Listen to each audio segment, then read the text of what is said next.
Ayan, mapapawaw ka lang talaga sa ating quality ng ating pins concrete post at dragon fruit post, no? Dahil heavy duty na, dual pa siya, no? Lifetime use nyo na po ito dahil 3.5 to 4 mm po yung ginagamit natin dito na BI steel plate. Ayan, so we can ship nationwide. Ito po ay 4x4 by 8 feet at adjustable po ito. Itong ginagamit namin, detachable ito. Pwede, ang detachable kasi pwedeng baklasin isa-isa, pwede ding hindi. Okay? So, yun ang kagandahan ng ating molder dahil lifetime na gamit nyo na po ito, no?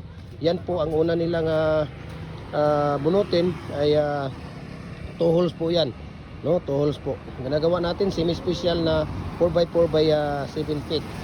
Ayan, 2 holes po yan. Yung una nating kinukuha. Yan ang kagandahan dito dahil adjustable na siya.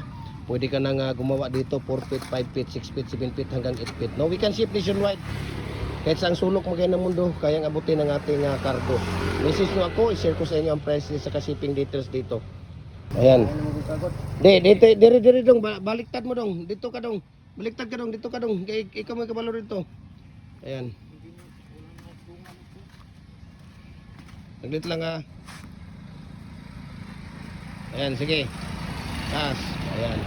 So 15 to 18 minutes pwede na nating tanggalin yung ating molder. Okay? Ayan, so tawag dito Luzon, Visayas, Mindanao, nagpapadala tayo dito.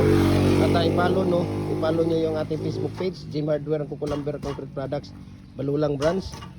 Dahil dito namin ina-upload yung actual na paggawa ng mixing, ratio at tips sa paggawa natin sa lahat ng mga concrete products natin, no? Jim Hardware, Kukulamber Concrete Products, Balulang Branch. Ayan, tingnan niyo kung paano namin ilalagay yung mating art sa ating molder.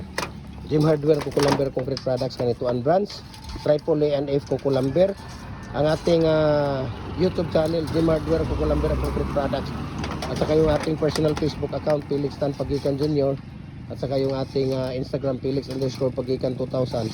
At saka yung ating tawag dito, TikTok at Jim Hardware, Cagayan de Oro City or Felix Tan Pagikan Jr. So ganito lang po, no? Kasimple ang paggawa ng ating paglalagay ng ating tawag dito, mating art at pagbubunot ng ating mga ginagawang dragon fruit post o pins concrete post natin. Yan, mabuhay and God bless po sa ating lahat.